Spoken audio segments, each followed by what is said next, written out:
हाँ, एक मिनट हम वो बात करते हैं क्योंकि हमारे रिसेप्शनिस्ट हैं। एक सेकंड हम रिपोर्ट करते हैं।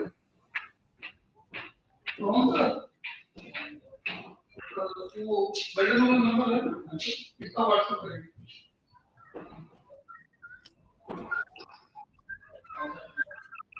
डाउट की क्वेश्चन है तो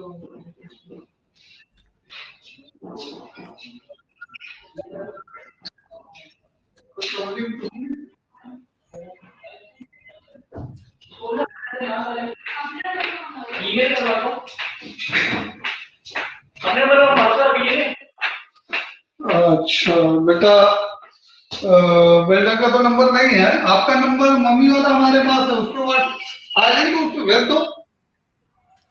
सर मैं मम्मी से नंबर ले लेती हूँ, तो फिर मैं आपको अपने नंबर से भेज देती हूँ, चले? हाँ हाँ हाँ ठीक।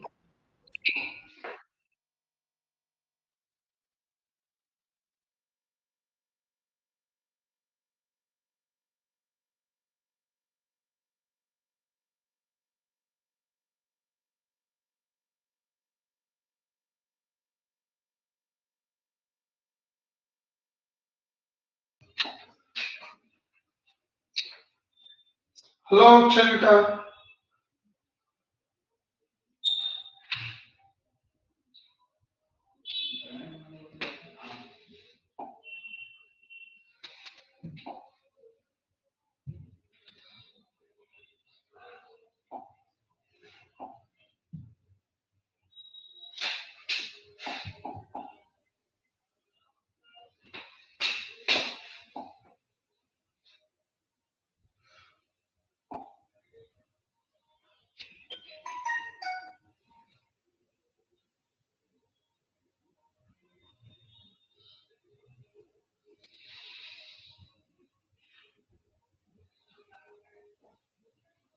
सर मैंने आपको भेज दिया। हाँ बेटा, हमें रिसीव हुआ।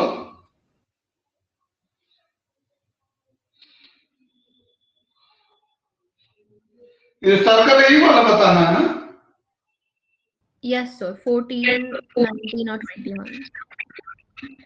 14, 19 and 21. All right.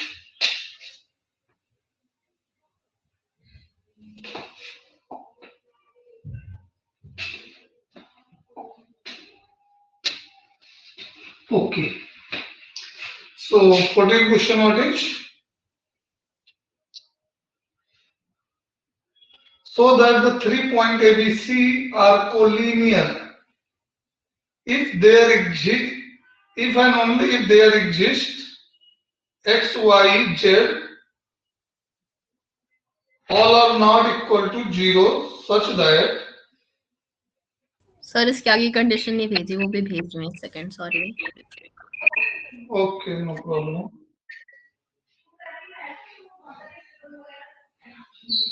Next page में नहीं है।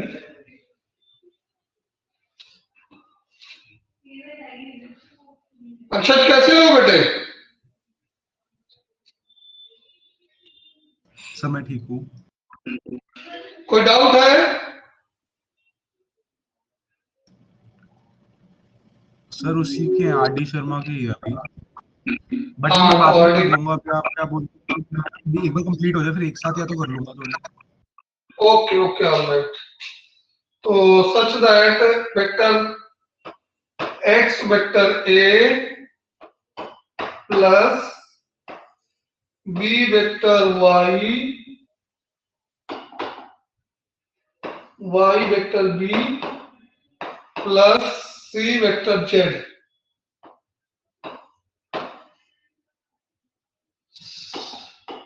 z c vector equal to 0, all right, and x plus y plus z equals to 0 and x plus y plus z equals to 0। और इसके पहले क्या कंडीशन है? so that the 3 points with position vector a b c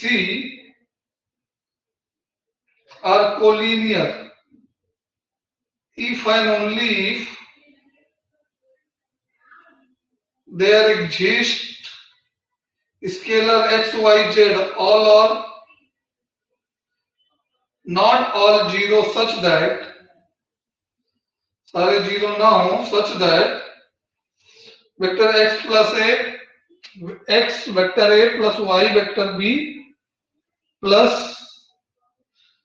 z vector c equals to 0 and x plus y plus z equals to 0 given है। ठीक है, तो collinear के लिए हम क्या रिप्लेसमेंट ले सकते हैं बेटा? देखिए कि अगर हम कोलिनियर लेके चलें, ठीक है, इसको टू वे में प्रूव करना होगा हमें। पहला क्या है कि अगर हम कोलिनियर लेके चलते हैं, कंसीडर फर्स्ट केस 1 में हम कंसीडर करते हैं कि ABC are collinear. Okay, first, तो फर्स्ट में क्या कंसीडर करते हैं? Vector A, vector B, vector C are collinear.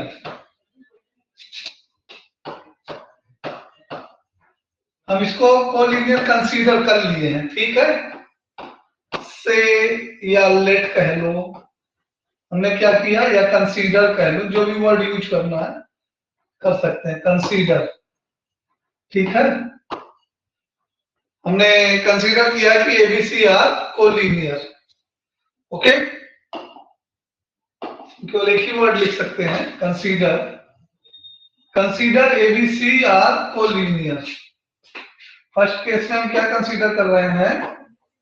Consider ABC are collinear. तो कोलिनियर अब इसके लिए क्या है? कोलिनियर के लिए a equal to vector a equal to lambda भी हम ले सकते हैं। ओके, लेमडा कोई स्केलर होगा, vector b equal to lambda c ले लेंगे। ठीक है, और इन सबको पुट कर देंगे। ऑलराइट, काम पुट करेंगे a की जगह पे और b की जगह पे। ठीक है, क्यों b को क्यों b को क्यों लेस c के टर्म में लेंगे? हम बेटर की a को ही लेंगे। a equal to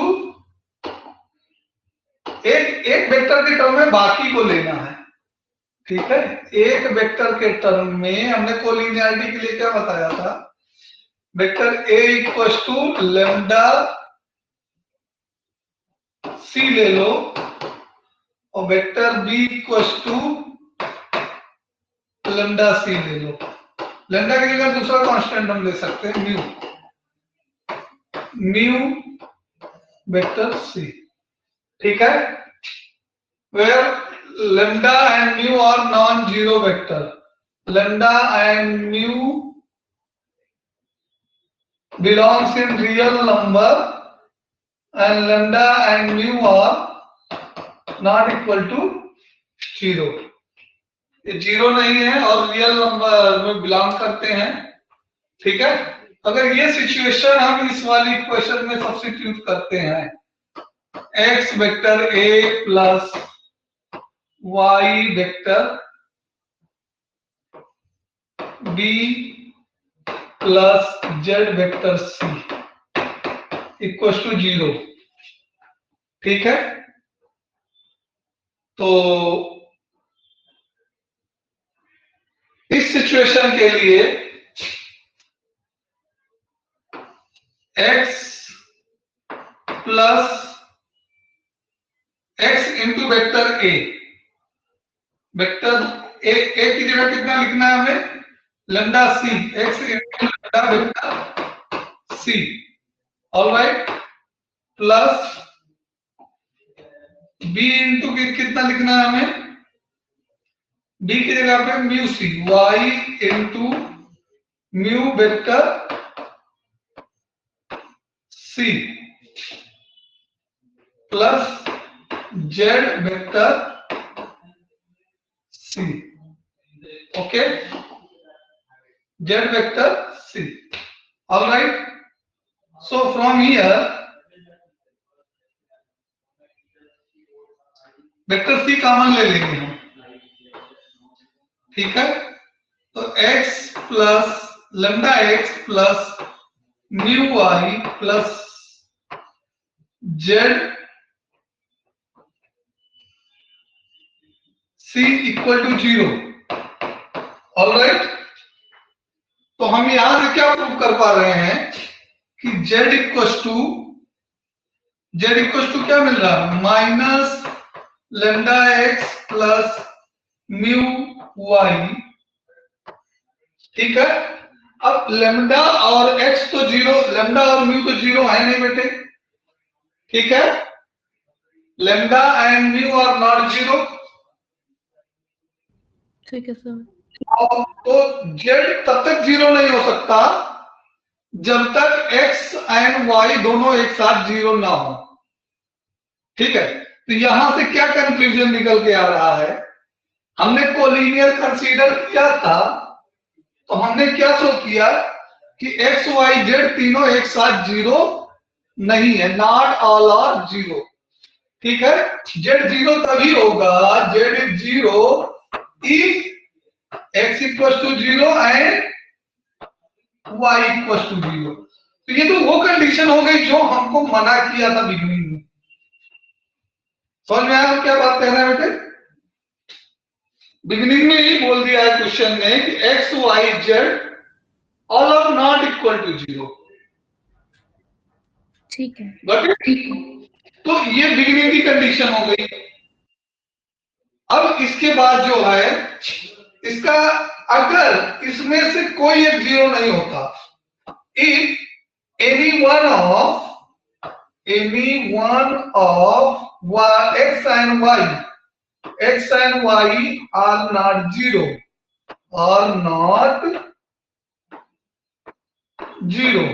okay, are not 0, then z is not 0, z does not equal to 0, means कि तीनों एक साथ 0 तो कभी हो नहीं सकते। हमने क्या लिया था, कोलिनियर लिया, और उसके साथ हमने ये शो कर दिया कि the all together can not be equal to 0। Alright, अब हम दूसरा कंडीशन, अब इसका कन्वर्सन लेके चलते हैं। ये तो हमने केस 1 लिया था ना, सेकंड केस में हमें इफ एंड ओनली इफ का मतलब होता है बेटा if and only if, only if इसका मतलब होता है आपको दोनों तरफ से प्रूफ करना है। इसको शॉर्टकट में IFF भी लिखते हैं मैथ में, तो इसका मतलब होता है दोनों तरफ से प्रूफ करना, नेसेसरी एंड सफिशिएंट कंडीशन, ठीक है। तो दूसरी तरफ से क्या हम लेके चलें, दूसरी तरफ से हम ये लेके चलें, पहले तो हमने पहले केस में हमने ले लिया ABC आर कोलिनियर, ओके, ठीक है। ABC जो है कोलिनियर है, तो हमने ये दिखा दिया कि ABC x y and z तीनों scalar does not equal 0 all together, ठीक है। तो नेक्स्ट हम इसको कन्वर्सली लेट करेंगे सेकेंड केस में। सेकेंड केस कन्वर्सली हम ये लेट करेंगे,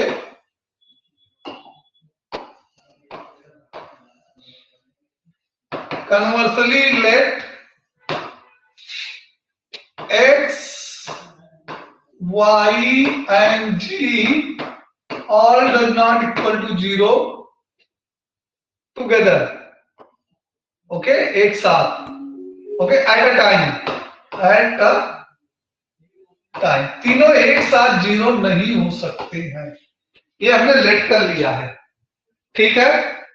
तो जब तीनों 0 नहीं है और x plus y plus z equal to 0 आ रहा है, ध्यान से देखिए, x plus y plus z equal to 0 आ रहा है, गिवन है हमको सिचुएशन।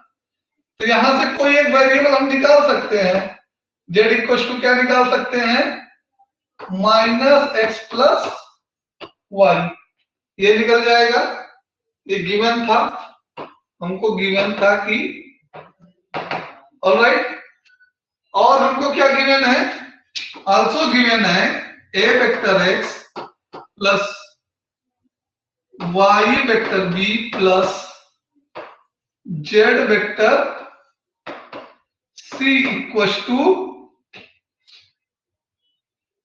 0। ऑलराइट, तो हम यहां से सी वेक्टर निकालें तो ये क्या निकल के आता है हमें, x vector a plus y vector b minus में। ऑलराइट, ये कंडीशन निकलेगा। अब z की वैल्यू यहां पे सब्स्टिट्यूट कर दें अगर हम, x प्लस y, क्या कर दिया हमने, z की वैल्यू सब्स्टिट्यूट कर दी माइनस के साथ, तो ये हमारा आ गया minus x vector a plus y vector b। Alright, minus से माइनस कैंसिल हो जाएगा और ये x vector c, okay, plus y vector c equal to x vector a plus y vector b। अब दो वेक्टर कब इक्वल होते हैं, जब उनके करस्पॉन्डिंग कंपोनेंट इक्वल हो जाएंगे, यस और no. Two vector are equal when if their corresponding component are equal to equal. तो x का कंपोनेंट भी इक्वल होगा, x vector c equal to x vector a। तो यहां से ये कैंसिल हो गया, x vector c equal to vector a।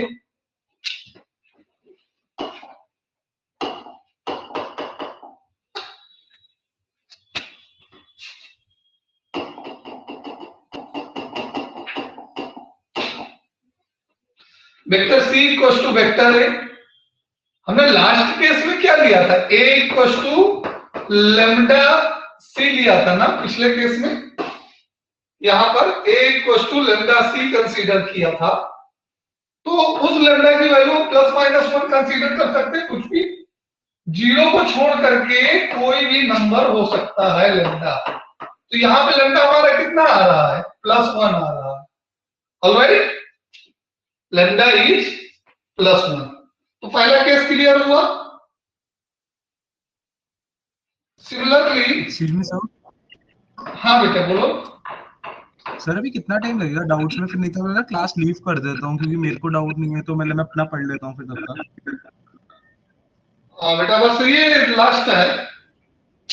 Okay sir, okay. यहां से y एंड y कैंसिल हो गया, तो c equal to b, b equal to also we can consider it is lambda c।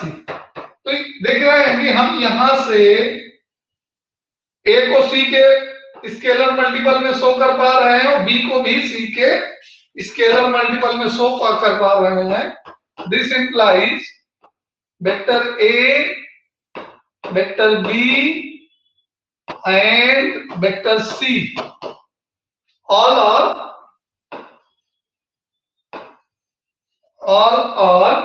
collinear,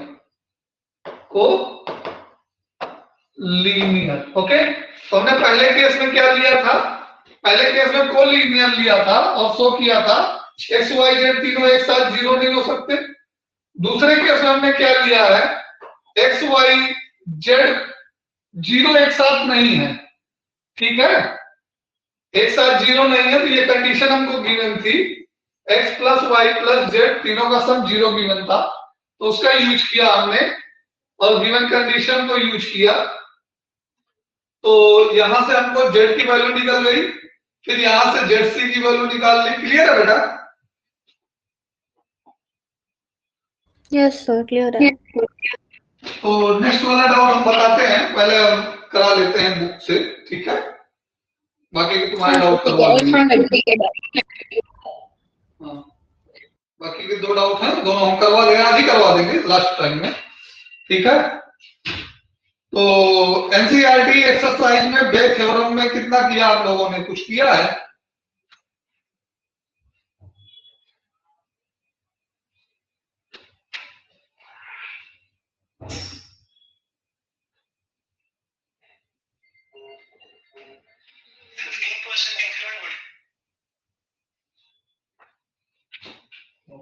hello,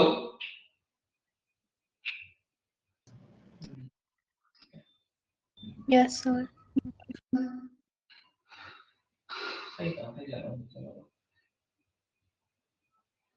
किस question से start करें हम? Fourth exercise या थर्ड एक्सरसाइज है? अक्षर, तुम्हारा पिछला क्वेश्चन था कि सिलेबस में मीन मीडियन मोड है कि नहीं। बेटा सिलेबस में रैंडम वेरिएबल है और रैंडम वेरिएबल के अंदर मीन मीडियन मोड आता है, ठीक है। Okay sir. तो एक्चुअली वो मीन मीडियन मोड नहीं है, मीन एंड वेरिएंस है, मीडियन मोड नहीं है। Mean, variance and standard deviation random variable है सिलेबस में, और रैंडम वेरिएबल के साथ ये जो हमारा है स्टैंडर्ड डेविएशन और वेरिएंस, ये मीन तीनों आते हैं, ठीक है। और ये बेस थ्योरम एक्सरसाइज 11.3 13.3 है। ये दो एक एग्जांपल पेंडिंग थे, उनको कराना पड़ेगा। 13.3 का फर्स्ट क्वेश्चन हुआ आप लोगों से, फर्स्ट सेकंड थर्ड, या मुझको कराना है? सर वो कर लेंगे, हो जाएगा। आपको अक्षर बेटे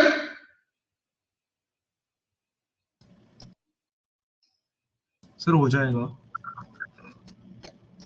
तो कितने से कराएं? फिर हम डायरेक्ट रैंडम वेरिएबल में चले या एक्सरसाइज में कुछ क्वेश्चन करा दें? चलिए हम एक दो क्वेश्चन करा देते हैं ताकि कॉन्सेप्ट वर्क बिल्ड हो जाए फिर से। क्वेश्चन नंबर 10 ले लेते हैं हम। क्या ले लेते हैं? क्वेश्चन नंबर 10 हम करवा दे रहे हैं, ठीक है। क्वेश्चन नंबर 5 भी बता दो प्लीज। 5 बता दें? चलो 5 बता देते हैं पहले। आप पूछेंगे तो हम बताएंगे जो भी पूछेंगे, और नहीं तो फिर हम देखो या तो एक तरफ से कराएं या तो फिर अपने हिसाब से कराएं, दो ही सिचुएशन बनती है, ठीक है। तो पहले फिफ्थ बता देते हैं, देख लीजिए आप लोग। फिफ्थ क्वेश्चन क्या है? Laboratory blood test is 99% effective in detecting a certain disease. Okay, किसी पैथोलॉजी के लेबोरेटरी में जाते हैं और वहां पे हम ब्लड टेस्ट कराते हैं, तो 99% डिसीज जो है वो क्या हो जाते हैं? डिटेक्ट हो जाते हैं।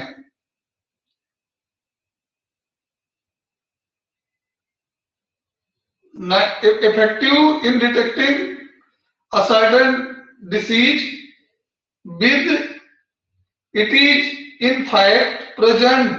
ओके, मतलब कि अगर वो प्रेजेंट है तो। however the test also yield the false positive result 0.5%. okay, the healthy person tested, if a healthy person is tested, then with probability 0.05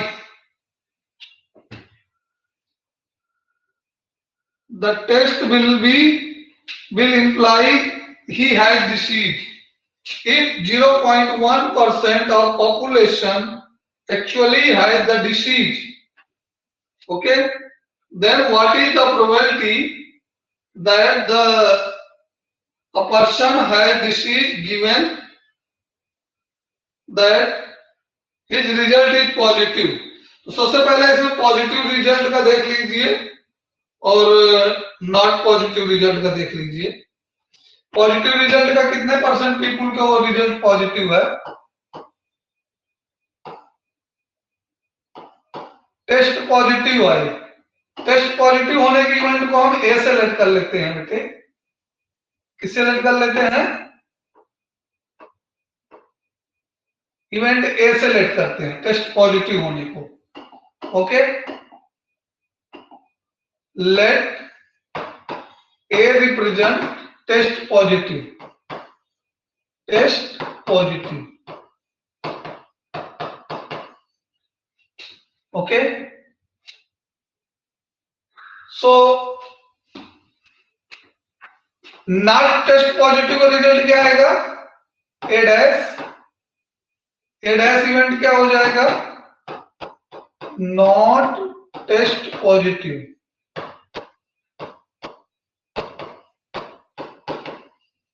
okay, now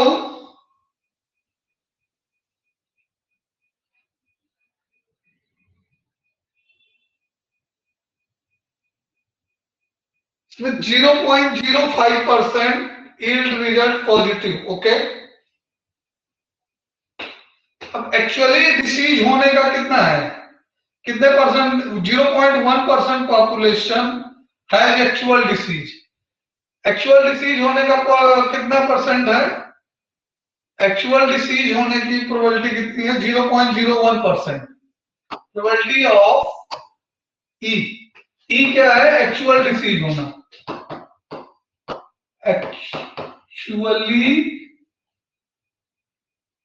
actually having disease,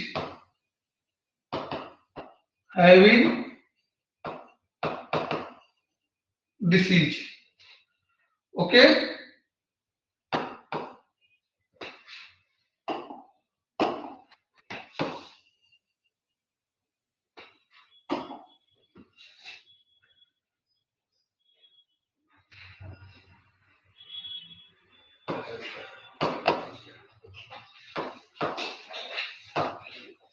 okay, so इसकी probability कितनी है हमारे पास? 0.1%।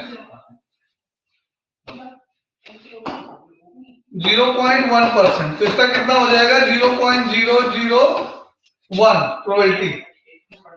और having not disease का कितना हो जाएगा? ये आ जाएगा 1 माइनस में 0.999। ओके, नो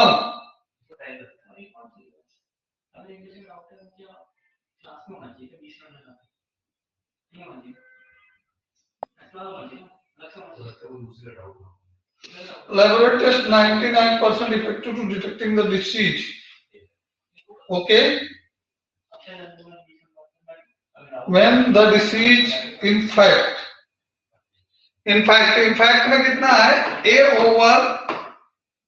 over E, ये कितना है? 99% कैच कर लेता अगर हम टेस्ट कराए, इसकी जरूरत नहीं है। ठीक है, जो हमारा टेस्ट पॉजिटिव आ रहा है A over E, अगर आदमी जो है वो उसको एक्चुअल में डिसीज है और उसने टेस्ट कराया तो उसका कितना परसेंट पॉसिबल है? 99%। ओके, इसकी कितनी आ गई? 0.99। ठीक, और अगर एक आदमी है जो टेस्ट कराया और उसको डिसीज नहीं है, तब भी उसको चांसेस है कि डॉक्टर बता दें बाई फॉल्ट 0.5%। तो ये कितना आ जाएगा? 0.005। ओके, अब क्या करना है? अब हमको निकालना है प्रोबेबिलिटी इसकी। A person is tested and that person has disease when its result is positive। मतलब कि डिसीज होने पर उसका रिजल्ट पॉजिटिव आए, मतलब उसको डिसीज एक्चुअल में होना चाहिए और रिजल्ट पॉजिटिव आए। ये प्रोबेबिलिटी निकालनी है। इसकी बेस थ्योरम क्या हो जाएगी? Probability of E into probability of A over E upon probability of E into probability of A over E plus probability of E naught into probability of A over E naught। Okay, यहां तक कोई दिक्कत?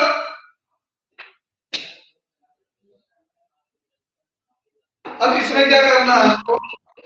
इसमें probability of E over A पता करना है, जिसको test positive आया और उसको एक्चुअल में डिसीज थी, इसके लिए हमें क्या लिखना है, भाई हमने इधर लिख दिया है और इसकी वैल्यू पुट करनी है। प्रोबेबिलिटी ऑफ ई कितना है 0.01 0.001% into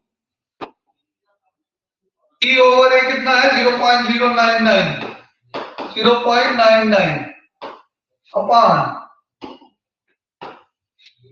0.001 into 0.99 plus 0.001 0.99 into 0.05. Okay, clear है सारे डाटा? ई बार का 0.99 और ए ओवर ई का कितना है 0.005। ठीक है, अब इसका कैलकुलेशन करो सब लोग। कैसे कैलकुलेट करोगे? ये आ जाएगा 99 और कितने प्लेस का डेसिमल हो जाएगा 5 प्लेस का 3 to 5 2 डिजिट है 3 डिजिट पे डेसिमल होल अपॉन इसका कितना आएगा 99 4 प्लेस का डेसिमल और इसको 5 प्लेस का बना लो राइट में 0 बढ़ा के। ठीक है, नेक्स्ट 9 5 जब 45 9 5 जब 45 49 49 9 5 जब 45 49 और कितने प्लेस का डेसिमल चाहिए 5 प्लेस का, तो एक 0 बढ़ा लो इधर लेफ्ट में। ओके, अब इसका सम देख लो 0.00099 अपॉन 5 0 plus 5 9 9 18 9 9 18 1 19 4 1 5 और 0 डिजिट कहाँ कम पड़ गए? हाँ, एक 0 और रहेगा, यहाँ पे 2 है 4 1 5 यहाँ आ गया 0 से 0 एक 0 और रहेगा। ओके, क्लियर है? 5 5 प्लेस का डेसिमल दोनों है ऊपर नीचे। अब इनको रिड्यूस कर दो, डेसिमल से डेसिमल कैंसिल हो गए तो क्या आ गया 99 अपॉन 5985। ये रिड्यूस नहीं होगा। ठीक है, अब आंसर चेक करो एक बार, क्या डेसिमल में दिया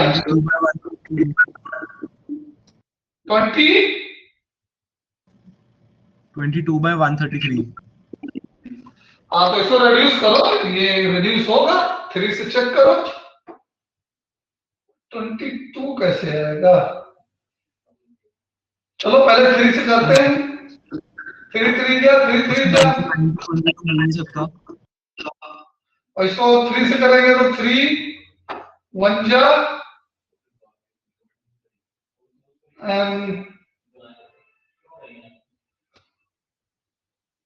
एक सेकंड हम देख के बताते हैं कहाँ मिस्टेक हुई है।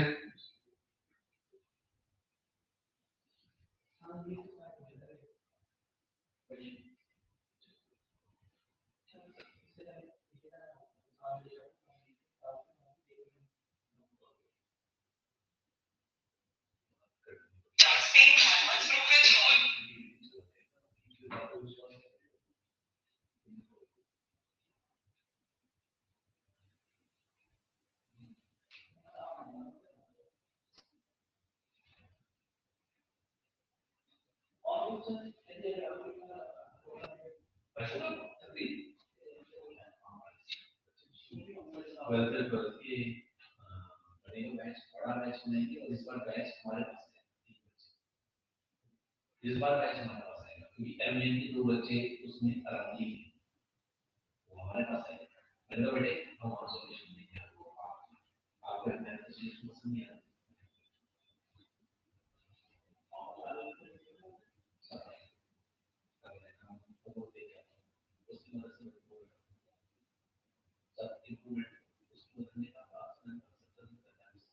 अच्छा यार, डेसिमल का कुछ फर्क हुआ है क्या? 99 0.001 डेसिमल कैलकुलेशन में कुछ एरर आया। ये 00499 है, यहाँ पे कुछ गड़बड़ हुआ है। 0.005 इंटू, अच्छा यहाँ पे 336 प्लस का डेसिमल है, मेरा कैलकुलेशन एरर हुआ है। यहाँ पे जो है ये हमारा ये 6 प्लेस का डेसिमल है, इसका कितने प्लेस का डेसिमल आएगा? 0.6 प्लेस का डेसिमल आएगा, 2 जीरो आएंगे और 4495 ये कैलकुलेशन एरर हुआ है। और इसमें 99 आएगा, 99 के आगे 5 प्लेस का डेसिमल चाहिए, तो 3 जीरो अंदर आएंगे। हाँ 3 जीरो अंदर आएंगे, हमने 6 मैच करने के लिए बनाया है। ओके ऑलराइट, तो 3 to 5 अगर 6 बनाना है तो 1 जीरो इधर भी आएगा और यहां पर 1 जीरो अंदर और आएगा यहां से 0.0 2 2 4 1 5। हाँ ठीक है, अब अभी सही हो गया है तुम्हारा। 6 प्लस का डेसिमल दोनों हो गए ऊपर नीचे के, ये कैंसिल हो जाएंगे डेसिमल। 990 न्यूमरेटर है और 5985 डिनोमिनेटर। अब इसको रिड्यूस कर लो बेटे, कैलकुलेशन एरर था बस और कुछ नहीं था, कॉन्सेप्ट सेम है, कॉन्सेप्ट में कोई चेंज हमने नहीं किया, कैलकुलेशन एरर है बेटे।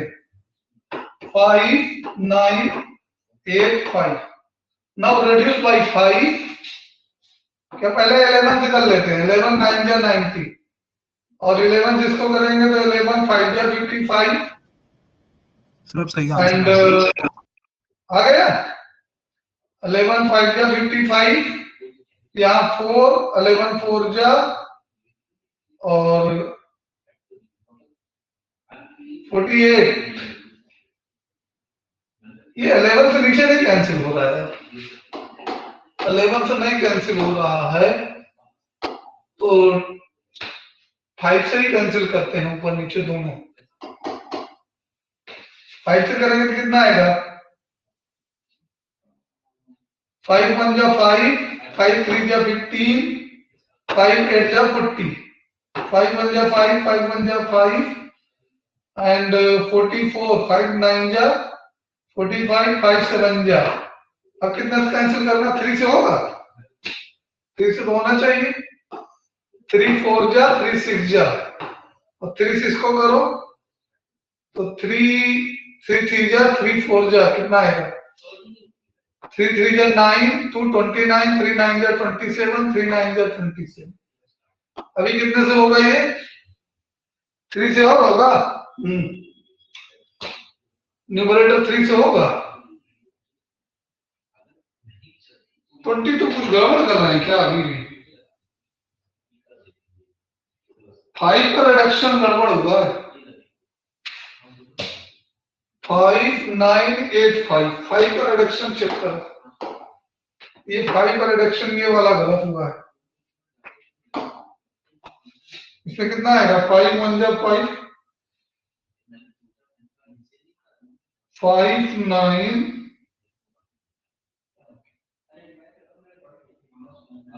कर लेना कैलकुलेशन यार, इसका कितने से रिड्यूस किया है इसने? पहले 1 1 10 9 से कैंसिल किया, 9 से कैंसिल हो रहा है क्या? ये 9 से कैंसिल हो रहा है क्या? Denominator 5 5 10 10 9 19 and 27। हाँ 9 से कैंसिल हो रहा है, 9 से कैंसिल किया है, 1 1 10 आया है और 9 से कैंसिल करेगा तो कितना आएगा?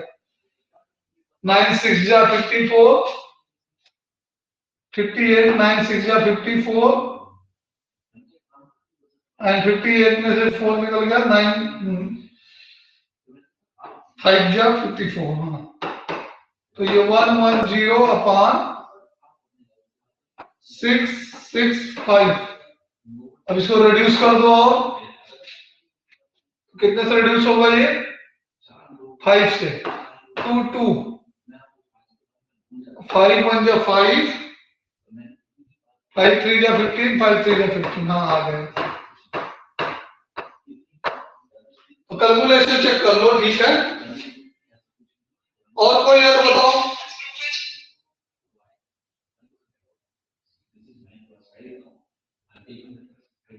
नेक्स्ट कौन सा क्वेश्चन करना है, बोलिए। सर आप 10th कह रहे थे। 10 करवाने जा रहे हैं।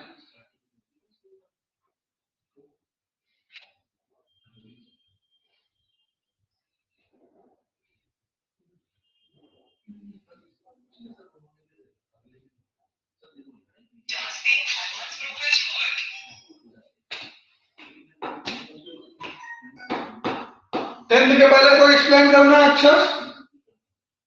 No sir. चलिए हम 10th करवाते हैं। Suppose a girl throw a die, okay? If she get 5 or 6, if she get 5 or 6, यहाँ पे डाई है, इसको थ्रो किया गया 1 2 3 4 और 5 और 6 हमने अलग इसलिए किया कि उस पर कंडीशन लगाया है सी थ्रो कॉइन 3 टाइम। कितनी बार थ्रो करेंगे कॉइन? 3 टाइम। 3 टाइम कॉइन का हमने लिखाया था 8 आउटपुट आते हैं, H H H T H H T, now H T T and T T T, ठीक। H T H T H H T T H, एक कौन बच रहा है बताइए? 7 हो गए। एच टी एच हो गया, टी एच टी बचा है, टी एच टी, ये 8 हो गई। इसके साथ 5 और 6 के साथ 2 into 5, 2 into 8, 16 आउटपुट इसमें होंगे, okay. And if she get 1 2 3 4, she toss coin once and note head or tail. Suppose a girl throw a die, if she get 5 or 6, she toss coin 3 times and note number of head. अच्छा, इसमें केवल head note कर रही है, पूरा output नहीं देख रही है। क्या कितने हेड आ सकते हैं उसके? अच्छा,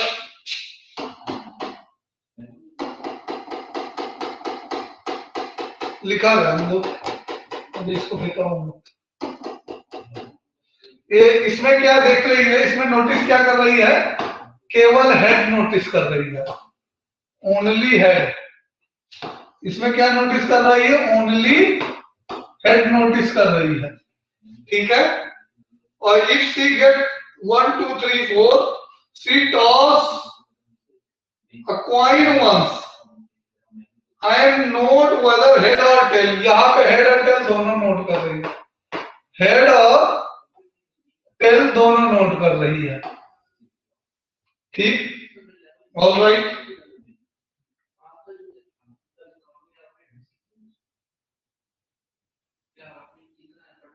she toss coin and note whether head or tail obtained.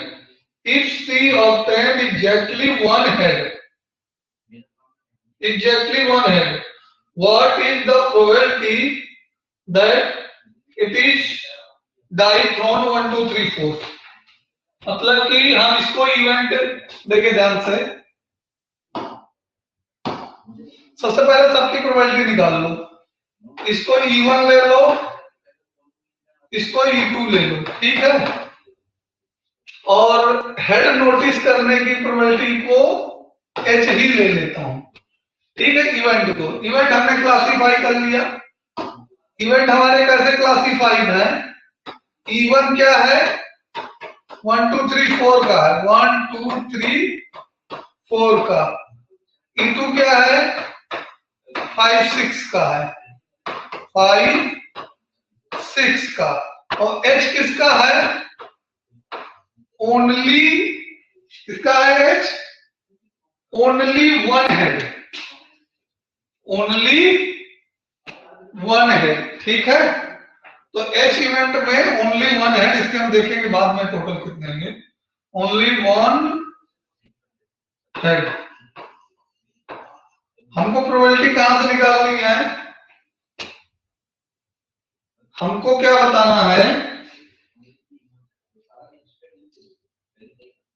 If C obtained exactly one head, what is the probability? Exactly one head, only one head, exactly one head. तो exactly one head इसमें कहां कहां है? 8 और exactly one head नहीं, ये तो 10 है। exactly one head एक ही है, नहीं दो और कहीं है नहीं। और यहां से एग्जैक्टली वन हेड कितने आएंगे? 4। तो एग्जैक्टली वन हेड वाले सेट में क्या लिखेंगे? 1h 2h 3h 4h और इधर से 5ttH 5ttH और 6 TTH and then 5 THT and 6 THT। और हो सकता है कहीं ओनली वन हेड, दो ओनली वन हेड है, दो ओनली वन टेल है, दो एक नो टेल नो हेड, दो वन हेड और एक जगह है ना, यहाँ पे है ओनली वन हेड, यहां भी तो ओनली वन हेड है।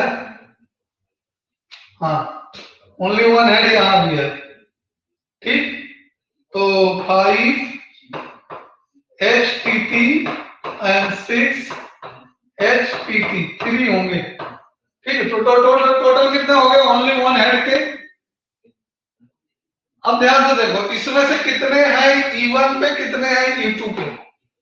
तो प्रोबेबिलिटी H ओवर E1 ये कैलकुलेट करेंगे हम, probability H over E2 calculate करेंगे, ठीक है। और प्रोबेबिलिटी ऑफ E1 कैलकुलेट करना है and probability of E2 calculate करना है।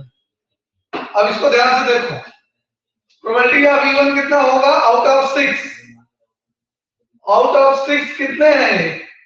4 है। तो प्रोबेबिलिटी ऑफ E1 क्या हो गया? 4/6 यानी कि 2/3। और प्रोबेबिलिटी ऑफ E2 कितना आ जाएगा? 2/6 यानी कि 1/3। ये क्लियर है E1 E2। नेक्स्ट अब आ जाइए इस पे, ओनली वन हेड कितने हैं इसके? सॉरी 5 नहीं है वहां पे, 5 इज नॉट हियर, नहीं ये 4 तक लेना है, ठीक।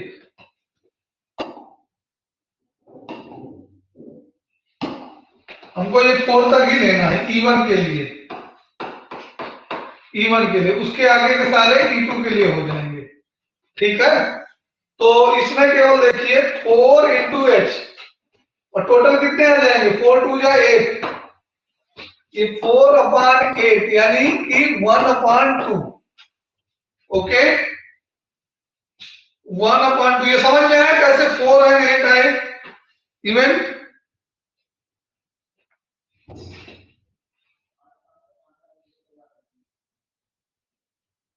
नेक्स्ट क्या है? नेक्स्ट E2 के लिए देखेंगे, आ गया क्वेश्चन। हाँ तो प्रोबेबिलिटी आप इसमें कितना आ जाएगा? इसमें कितने थे? इसके लिए कितने थे? वन हेड हमारे पास, वन हेड के 1 2 3 4 5 6 यानी 3 2 जा 6, 6/16 6/16 मीन्स 3/8। अब क्या करना है, बे बनानी है, प्रोबेबिलिटी ऑफ इवन बतानी है जबकि हेड आ जाए। क्या बतानी है? If C obtained exactly one head, what is the probability C threw 1, 2, 3, 4 with die? Means die के साथ क्या बताना है? 1, 2, 3, 4। ऑलराइट, तो इसका बे कैसे बनेगा? Probability of E one into probability of H over E one whole upon probability of E1 into probability of H over E1 plus probability of E2 into H over probability of H over E2। ये सब base समझ में आया? और जब base समझ में आ गया तो क्या करना है? डाटा सब्स्टिट्यूट करना है। 2/3 into 1/2 होल अपॉन कितना? 2/3 into 1/2 प्लस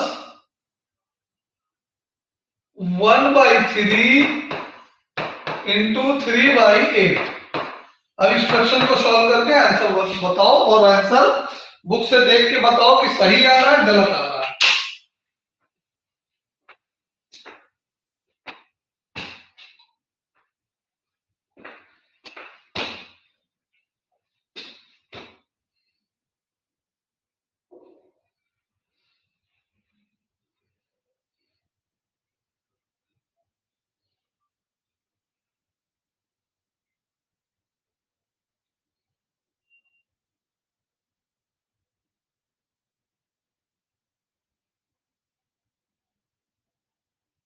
सर सही आ रहा है। ऑलराइट, और कोई क्वेश्चन कराना है इस एक्सरसाइज से?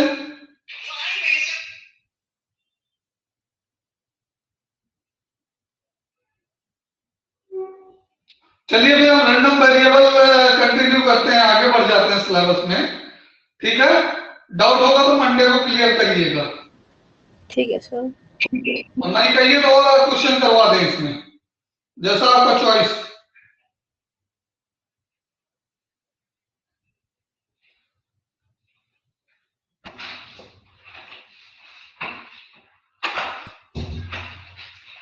इसमें तो रैंडम वेरिएबल भी डिलीटेड है, न्यू बुक में रैंडम वेरिएबल भी नहीं है।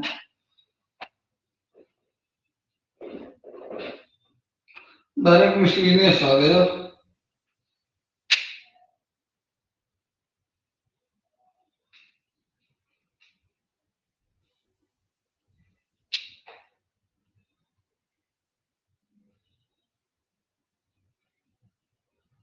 रैंडम वेरिएबल नहीं बना।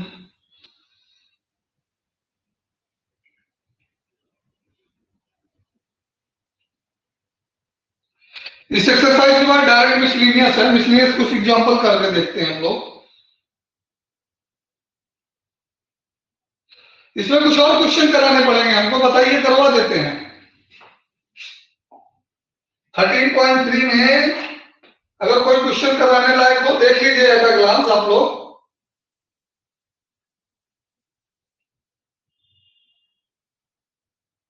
अच्छा बेटे, कोई और कराऊं? सर अभी तो नहीं लग रहा है, सॉल्व करूंगा तभी बता पाऊंगा, मैंने करी नहीं एक्सरसाइज पूरी। ओके ओके, तो मिसलिनियस के कुछ क्वेश्चन हम कराते हैं, एग्जांपल तो करा ही देते हैं, फिर एक्सरसाइज करवा देंगे नेक्स्ट लेक्चर में। और चैप्टर खत्म होने के बाद फिर टेस्ट भी होगा, चैप्टर टेस्ट। ठीक है बेटे? और बेटे इस न्यू बुक के अकॉर्डिंग तो रैंडम वेरिएबल नहीं है सिलेबस में, बट क्वेश्चन बैंक वगैरह में गिवन है, तो हम कुछ दे देंगे। जो नई क्वेश्चन बैंक आए उनमें भी गिवन है, तो हम देख लेंगे एक बार सिलेबस को, क्योंकि new book strictly based on new syllabus. फिर भी देखते हैं हम। एग्जाम्पल नंबर 22 कर लेते हैं। ठीक है, मिसलीनियस के क्वेश्चन करना इंपॉर्टेंट है बेटे, ठीक है। Coloured ball are distributed in 4 boxes. Okay, कुछ कलर बॉल हैं, उनको 4 बॉक्स में 4 कलर भी हैं, उनको डिस्ट्रीब्यूट किया गया है box and colour. Okay,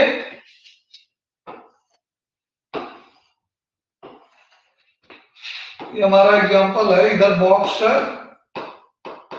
and इधर कलर है। ओके,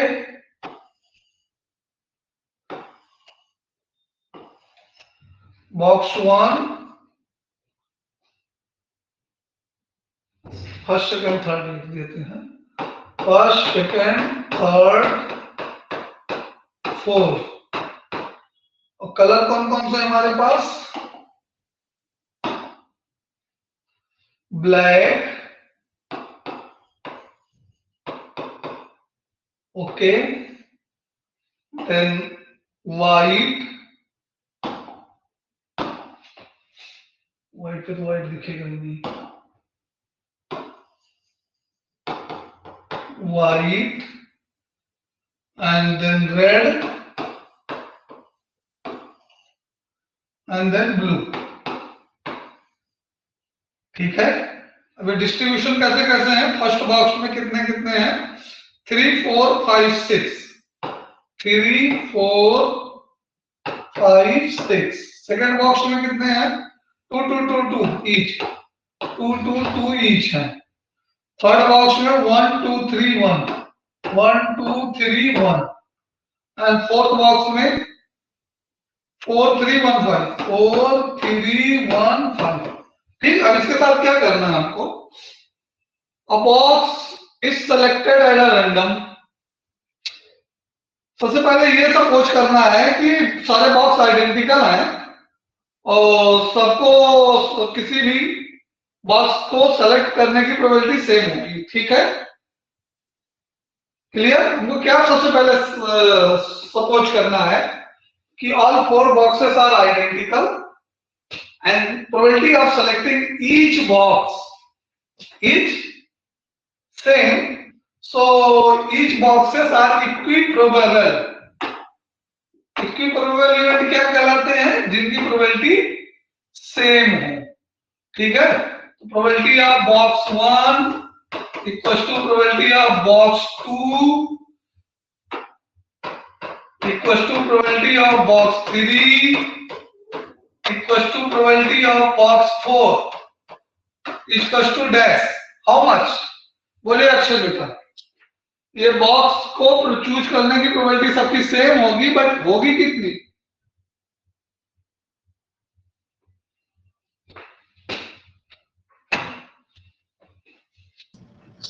हमारे पास 4/16 हो जाएगी सर। कितना होगा? 1/4 नहीं होगी, मतलब पूरी रो की बोल रहा है, एक बॉक्स की? केवल बॉक्स का ही बोलना है। ये सही बोल रहे हो, हाँ ये सही है तुम्हारा। केवल इतने में एक बॉक्स चूज कर रहे हैं। 4 बॉक्स है हमारे पास, तो 4 बॉक्स में से केवल एक बॉक्स चूज कर रहे हैं, कोई भी। तो हम क्या कंसीडर किए हैं कि ये आइडेंटिकल बॉक्सेस हैं और ये इक्विप्रोबेबल होंगे, तो 4 है, 4 में से एक चूज करेंगे हम, तो सबके बारे में वही आएगा। फर्स्ट चूज करेंगे तो फर्स्ट तो एक ही है ना, तो 1/4। सेकंड चूज करेंगे तो सेकंड भी 1 ही है, तो 1/4। थर्ड चूज करेंगे तो थर्ड भी 1 ही है, 4 चूज करें तो सारी की प्रोबेबिलिटी 1/4 आ गई। ठीक है, क्लियर है? बॉक्स चूज करने की probability. a box is selected at a random, then a ball is drawn। अब जो भी बॉक्स हमने सेलेक्ट किया उससे एक बॉल निकालेंगे। क्या करेंगे? then a ball is drawn,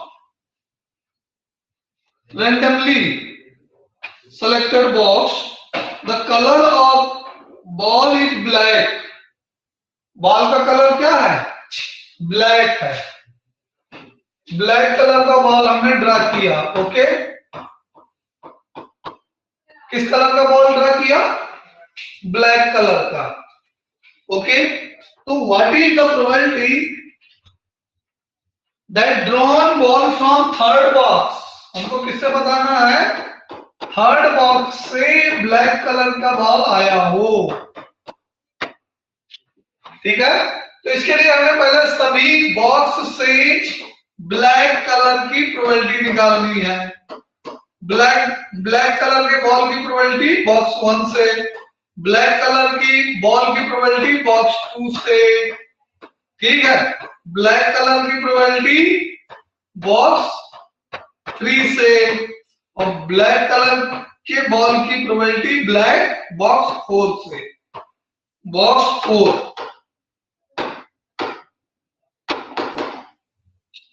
box 4 से।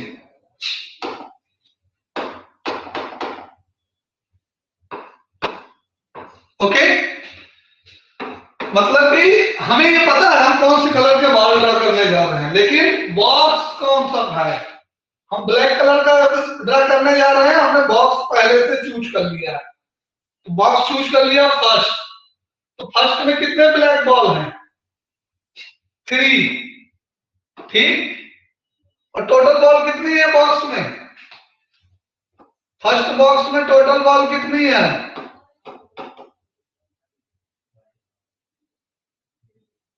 4, 3, 7, 7, 5, 12, 18 बॉल हैं टोटल, तो 3/18, ये क्लियर हुआ बेटे।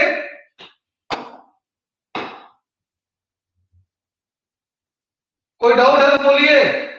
1/6 ब्लैक बॉल की प्रोबेबिलिटी फर्स्ट बॉक्स से कितनी आ गई बेटे, 1/6। नाउ सेकेंड बॉक्स से आप बताइए हमको, इसका तुम बताओ,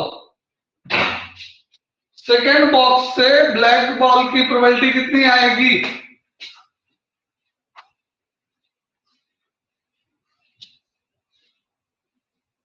Isja, are you there in class? Yes, sir. हाँ बेटे, सेकेंड बॉक्स से ब्लैक बॉल हम ड्रा कर रहे हैं। सेकेंड बॉक्स मीन्स देख रहे हैं आप, ये जो हम ले रहे हैं पिंक कलर से सर्कल कर रहे हैं, हाँ, इससे ब्लैक बॉल ड्रा करना चाह रहे हैं। टोटल इसमें कितना है, 8 ब्लैक, 2/8 to 1/4। हाँ 1/4। अक्षर तुम बताओ थर्ड बॉक्स से,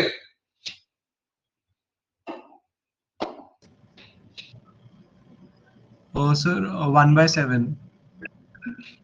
थर्ड से 1/7, रेडिश नहीं होगा। टोटल कितने हैं, 3 to 5 to 7, yes all right. और फोर्थ से हम ही बता देते हैं बेटे, ये कितना हो गया, 6, 4, 10, 13, 4/13, ये भी रेडिश है। ये प्रोबेबिलिटी समझ में आ गई। अब इसकी बे बनानी है, बे थ्योरम। बे कैसे बनानी है, थर्ड बॉक्स से ब्लैक बॉल ड्रा की है कहां से, थर्ड बॉक्स से, तो ये क्या हो गया, probability of third box into probability of black over third box whole upon first box into probability of black ball over first box plus probability of second box into probability of black ball over second box plus probability of third box into probability of third box, sorry black ball over third box, last कौन सा है, plus probability of fourth box into black ball over fourth box. Alright, कोई दिक्कत बे theorem को समझने में? हमने इस क्वेश्चन के लिए बे बनाई, बे क्लियर है? अच्छा, अगर बे क्लियर है तो हम वैल्यू पुट कर दें सबकी। देखिए सारे बॉक्स की वैल्यू सेम है, 1/6, 1/4, 1/7, 1/8 ब्लैक की है। 1/4 इंटू थर्ड में कितना आया था 1/7 होल अपॉन 1/4 इंटू फर्स्ट में आया था कितना 1/6, फर्स्ट में 1/6 प्लस 1/4 इंटू सेकेंड में 1/4, सेकेंड में 1/4 प्लस थर्ड में 1/7, 1/4 इंटू थर्ड बॉक्स में ब्लैक 1/7 और प्लस 1/4 इंटू लास्ट में 3/13 नहीं 4/13 है, 4/13। ऑलराइट बेटा, क्लियर है? अब डिनोमिनेटर से 1/4 कॉमन ले लो तो कैंसिल हो जाएगा। 1/7 डिनोमिनेटर से क्या करना है 1/4 कॉमन ले लेना है। 1/6 प्लस 1/4 प्लस 1/7 प्लस 4/13 और ये 1/4 एंड 1/4 कैंसिल हो जाएंगे। क्या हो जाएंगे? ये और ये कैंसिल हो जाएंगे। जो बचेगा उसको सिंप्लीफाई करके आंसर ले आना है। फ्रैक्शन सॉल्व करो और आंसर मैच करो। इतना काम तुम्हारे लिए छोड़ रहा हूं मैं।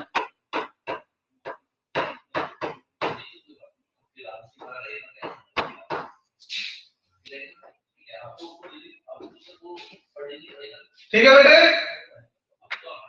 कोई दिक्कत है तो बोलो। क्लियर है सर। क्लियर है तो कैलकुलेशन कर लो और आंसर मैच कर लो। ठीक है,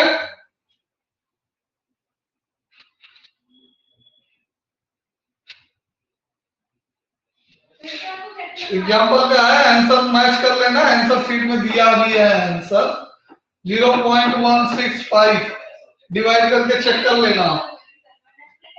कोई दिक्कत हो तो बोलिए, कहीं ना समझ में आया हो तो। Alright,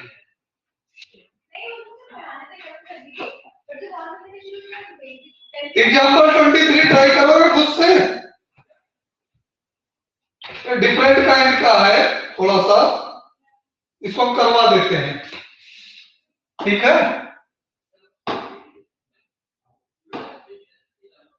example 23।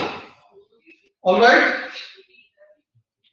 इसमें क्या कर रहा है, A and B throw a die alternatively. Okay, पहले ए थ्रो करता है, फिर बी थ्रो करता है, फिर throw a die alternatively till one of them get 6 and win the game। जिसका पहले 6 आ जाएगा वो गेम विन कर लेगा और क्विट कर देगा, मतलब कि game over. Find the probability that the winner is find their probabilities, find their respective probability of winner if start A start करता है तो। ठीक है, तो या तो ए विन करेगा या तो लॉस करेगा। ठीक है, ए विन कर गया, ऑलराइट, ए विन कर गया, गेम खत्म।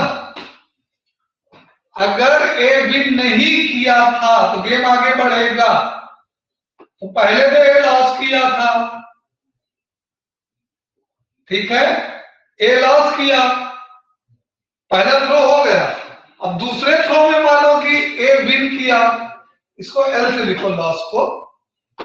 ए ने लॉस किया, दूसरे थ्रो में ए विन कर गया, ये दूसरा थ्रो ए विन कर गया।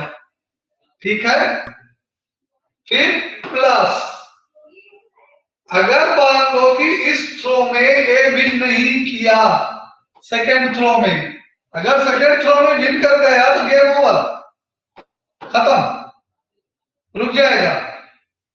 लेकिन सेकेंड थ्रो में कब आया जब फर्स्ट थ्रो में लॉस किया। तो ऐसे ही थर्ड थ्रो में अगर सेकेंड थ्रो में ए गेम विन नहीं किया है, ए ने यहाँ पे विन नहीं किया तो क्या किया होगा?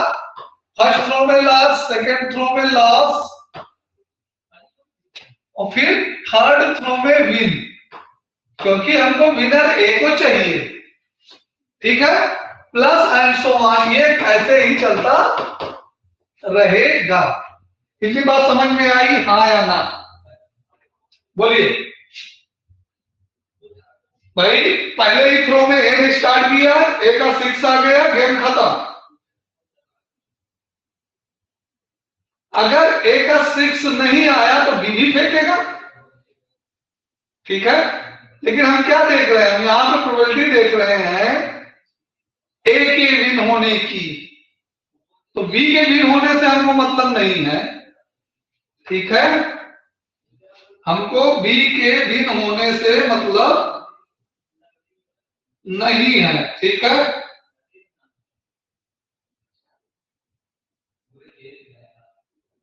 Yes sir. तो हाँ, बी के विन होने से हमको मतलब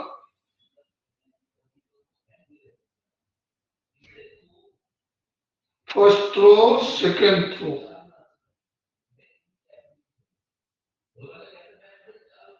जस्ट मोमेंट।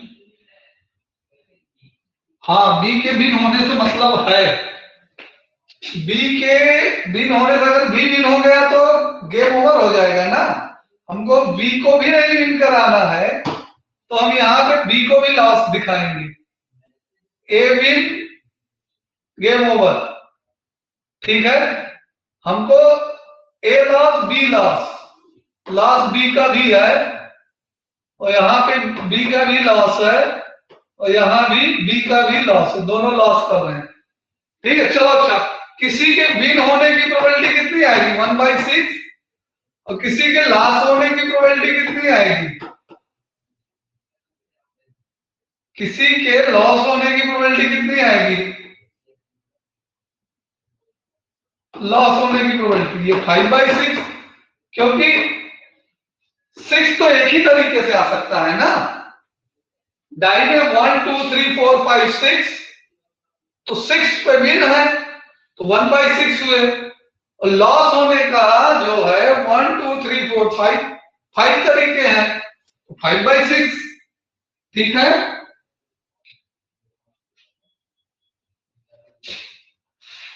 तो सबसे पहले ध्यान से देखो, ए विन कर गया, प्लस ए लॉस किया, बी भी लॉस कर गया, ये 5/6 लिखना है आपको।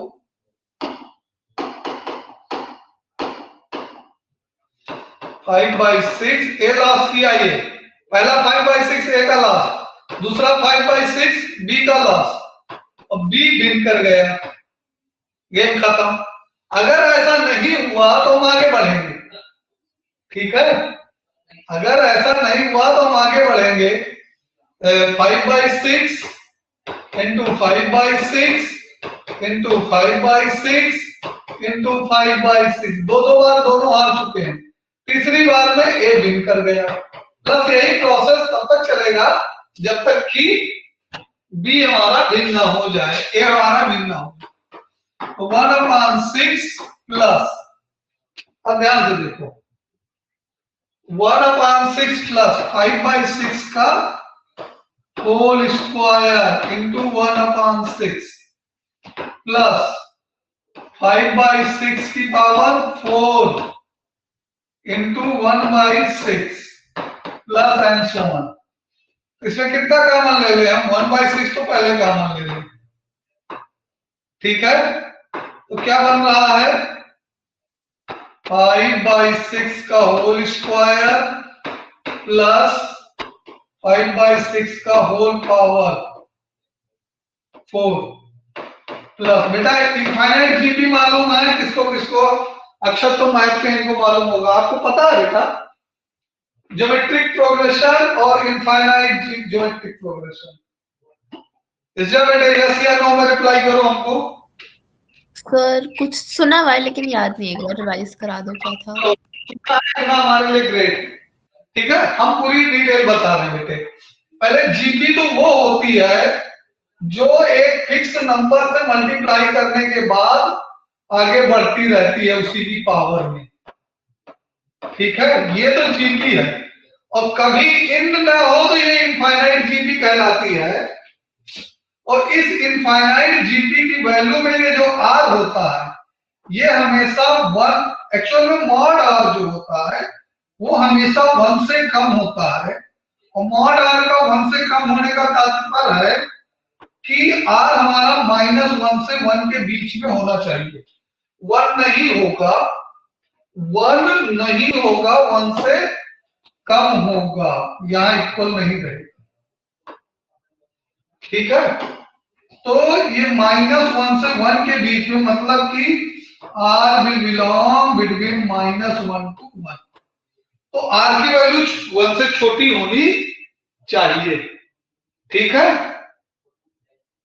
अब ध्यान से देखो, ये इनफाइनाइट जीपी है और इसको ऐड का मतलब सम, यस का मतलब सम है बेटे, यस का मतलब क्या है, सम, और इंफिनिटी का मतलब इनफाइनाइट।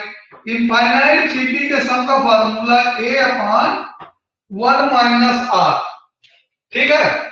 R जो होता है कॉमन रेशियो होता है, जो पिछले टर्म को आगे वाले टर्म से डिवाइड करके मिलता है भाई, AR/R।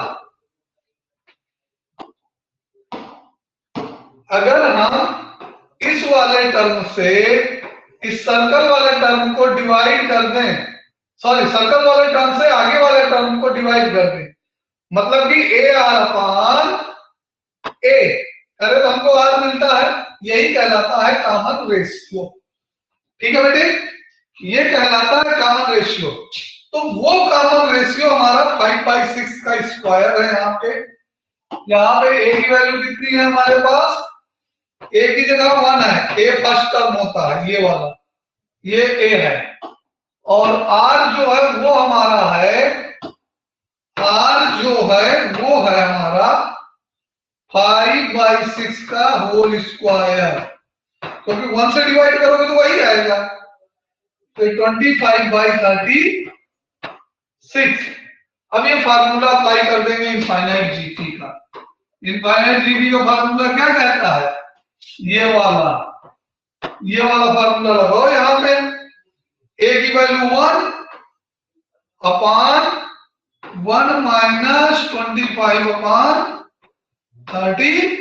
-25/36। अब ये फ्रैक्शन को पूरा सॉल्व कर दो तो A के लास्ट होने की प्रोबेबिलिटी मिल जाएगी, सॉरी A के भिन्न होने की प्रोबेबिलिटी हमको मिल जाएगी। ये कितना आ गया, 1/6 × 36/25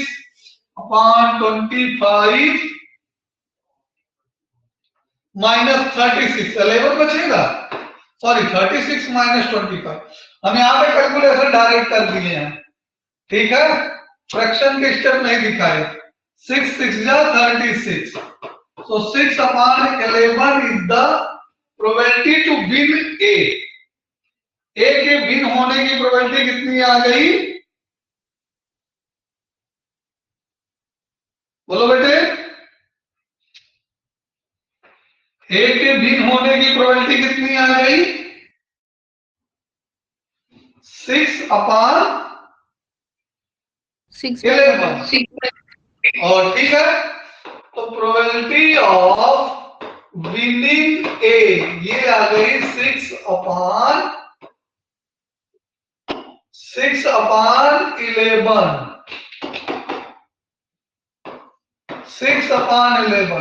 अच्छा ये बताओ हमको, प्रोबेबिलिटी ऑफ विनिंग बी का मतलब है losing A, probability of losing A के लूज होने की प्रोबेबिलिटी। विनिंग बी का मतलब है ए लूजिंग मीन्स नॉट विनिंग ए, क्या है, नॉट विनिंग ए। और नॉट विनिंग ए का मतलब क्या हुआ, 1 - ऑफ विनिंग ए, समझ रहे हैं।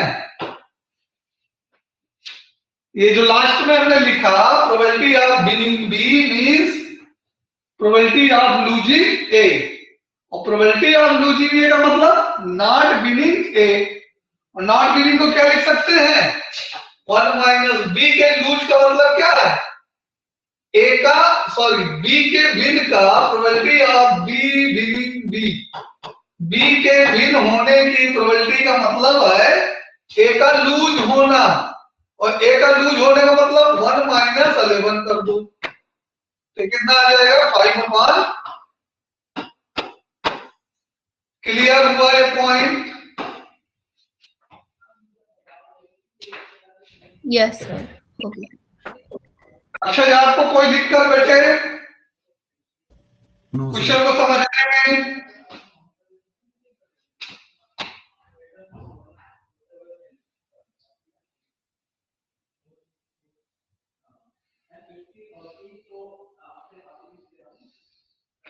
चलिए एग्जाम्पल नंबर 24 कर लेते हैं।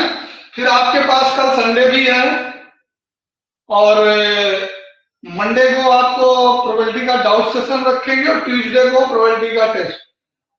एग्री? रेडी हो ट्यूसडे के लिए? सर मेरे प्री बोर्ड जाएंगे, मैं ट्यूसडे को दे नहीं पाऊंगा। तुम्हारा कितने को है प्री बोर्ड?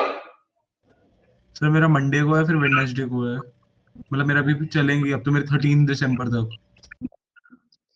तो ठीक है, तुम मत देना, इससे तुम तो दे पाओगी। हाँ सर, मैं दे दूंगी, मेरे मंडे को मैथ्स का बस लास्ट है, फिर मैं फ्री हूँ, मैं दे दूंगी। अच्छा, मंडे को ही तुम्हारा पेपर है? हाँ तो अभी जो टाइम बचा है उसमें तुम्हारा एक डाउट था वो क्लियर कर देते हैं, क्योंकि तुम्हारा मंडे को पेपर है, तो जो डाउट तुमने भेजा था दूसरा वाला वेक्टर का उसको देख लेता हूँ। ठीक ओके, सर, 2 और एक्चुअली आप 2 हैं, दोनों को कोशिश करेंगे विद इन टाइम फिनिश कर लें, ठीक है? वेक्टर ए बी सी, ये बेटा ट्रिपल स्केलर प्रोडक्ट सिलेबस से डिलीटेड है बेटे। सर ये न्यू 19 बुक, हाँ 19 की बात मैं कर रहा हूँ। ये ट्रिपल स्केलर प्रोडक्ट है सिलेबस, और 19 क्वेश्चन सिलेबस से डिलीटेड है, उसको क्रॉस कर दो। और 21 जो है, 21 में है vector A, vector B, vector C, find the vector D which is perpendicular to A and B both and C dot D equals to 21। Easy है। देखिए, अगर हम एक वेक्टर हम मान लेते हैं कि ABCD तो नाम ही दिया है, नहीं डी फाइंड करने को दिया है, तो एक वेक्टर हम ले लेते हैं कि CDE ले लेते हैं, वेक्टर D equals to lambda vector E, और E जो है वो परपेंडिकुलर है A एंड B के, दोनों के perpendicular to A and B। इसका मतलब क्या हुआ? इसका मतलब है कि E इक्वल टू क्या करना चाहिए हमको, A और B का क्रॉस प्रोडक्ट ले लेना चाहिए, ठीक है? तो अब D और E को लीनियर हो जाएंगे क्योंकि लैम्डा हमने स्केलर मल्टीपल दिखाया है, ठीक है? तो वेक्टर E जो हमारा आ जाएगा वो I J K और A कितना है 4 5 minus 1, 4 5 minus 1 and 1 minus 4 5, 1 minus 4 5। Alright, तो यहाँ I से इसका निकालेंगे तो 25 प्लस माइनस 4, 25 माइनस 4 21। डिटरमिनेंट आता है कि स्टेप बाय स्टेप करो बेटा? आता है सर ये तो। हाँ, तो फिर हम डायरेक्ट ले रहे हैं यहाँ पे, ठीक है? हाँ, तो 21 आई आ गया, तो कहीं मिस्टेक हो तो चेक करते रहिए। हैंग कर गया क्या बोल?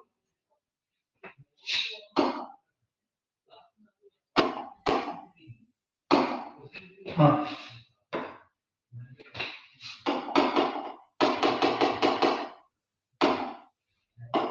नहीं किया हमने 21i। आप चेक करते रहिए, कहीं कुछ गड़बड़ हो तो बताइएगा। और माइनस जे, ये delete 20 minus minus plus 1 21j, ठीक है। और प्लस के 20 प्लस 1, हाँ 21 के, ये delete 16 minus 16 and minus 5 minus 21 के, तो 21 ओवरऑल कॉमन निकाल ले रहे हैं हम, तो आई माइनस जे माइनस के। एक रात भी क्लियर है बेटे? D vector D equals to lambda 21 lambda, कितना 21 लैम्डा हो जाएगा क्योंकि 21 बाहर निकाला मैंने, और आई जे माइनस के, ठीक। और डी डॉट सी 0 है, परपेंडिकुलर, मैं डी डॉट सी गिवन है, डी डॉट सी गिवन है कितना 21, तो बड़ा आसान हो गया।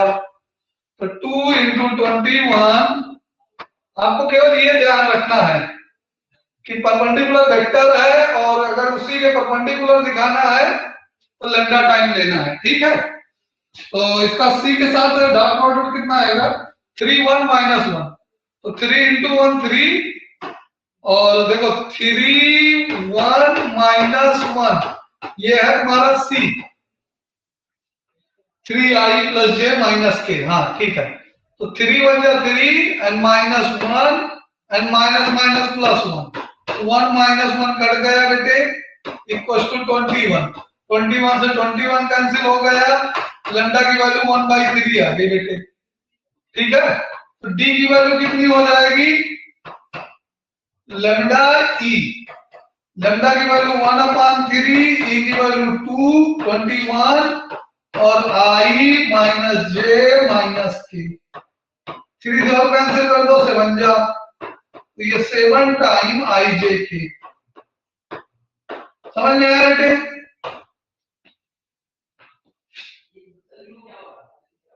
हेलो, यस सर, मेरा भी यही आया था, बट ना पीछे आंसर कुछ अलग ही हो रहा है मेरा, तो ये भी आंसर गलत हो सकता है। पीछे आंसर है -1/3 आई कैप प्लस 16/3 जे कैप प्लस 13/3 के कैप। मैं भी अब या तो हमारे पास बुक हो तब हम कंसल्ट कर पाएंगे, अदरवाइज चलिए कोई नहीं। Best of the all the best and good luck for your exam, ठीक है। मंडे को है ना? Yes sir. ऑनलाइन है या ऑफलाइन है? नहीं, स्कूल में प्री बोर्ड है, ऑफलाइन है।